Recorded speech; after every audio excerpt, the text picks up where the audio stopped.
Goku and Vegeta, one of the OG rivalries in shonen history. These two have been represented as anime slash shonen rivals throughout media, articles, games, cosplayers, and fan art. Plenty of unnecessary fan art. But they've both been around for a very long time. And when I mean a very long time, I mean longer than I've been alive. These two are older than me, and I'm only 20. They're way older than me. Speaking of which, the first two encounters with another began in 1989 of the manga. It's always astonishing whenever I mention how long Dragon Ball has been created because I was only born in 2003 and I was only like 5 or 6 years old when I was first introduced to Dragon Ball. So we should all know by now how their first encounter between the two went. Because I'm not going to explain the Saiyan Saga. If you need to brush your memory, play any Dragon Ball game.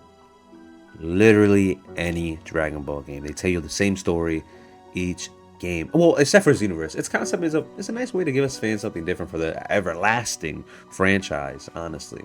And Dragon Ball Heroes, the card game, that too, but who's really gonna get that game? Back to the concept of rivalry. See, it hasn't just touched our fictional stories, but they strive through our world's history since the beginning of man.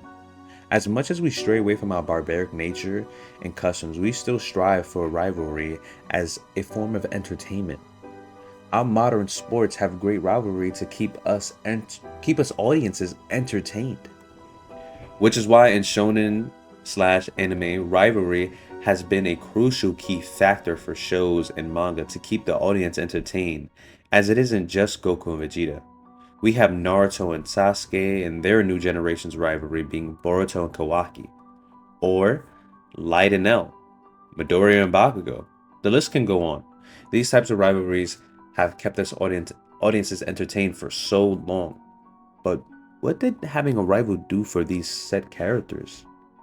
In each of their stories, rivals had been an obstacle to their own ideals, success, and growth.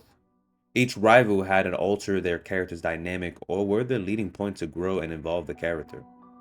What could be confusing is why.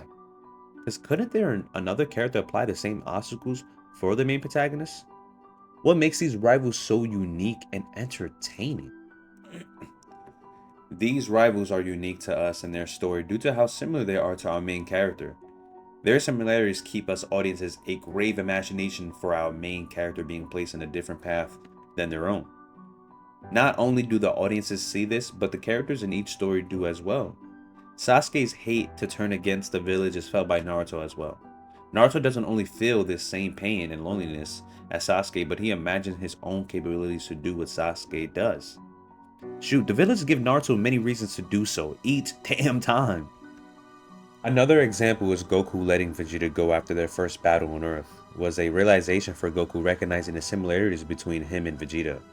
Goku's capabilities were so similar to Vegeta's destructiveness, to where Goku grew sorrow for Vegeta as he realized Vegeta never got the same love and compassion Goku did growing up on Earth.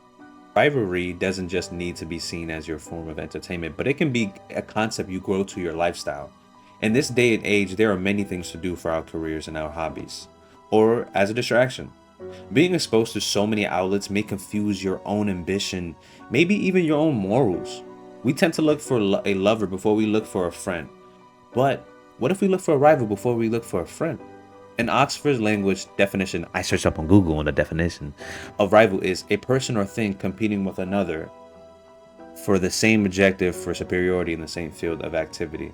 Having a rival wouldn't be having animosity or hate against another to fuel your end goal, but it's a mutual respect for each other and their ambitions. You both thrive because your similar goals can interact with each other. It inspires one another. It pushes you to be the better self. See, don't ever just aim to be number one in the world and for somebody else. Aim to be a better one. Aim to be the better you. Because the better you could be number one. It could be number one at that sport. It could be number one at the boxing. It could be number one for basketball, soccer. It could be. But it got to be the number one you. You at your best self.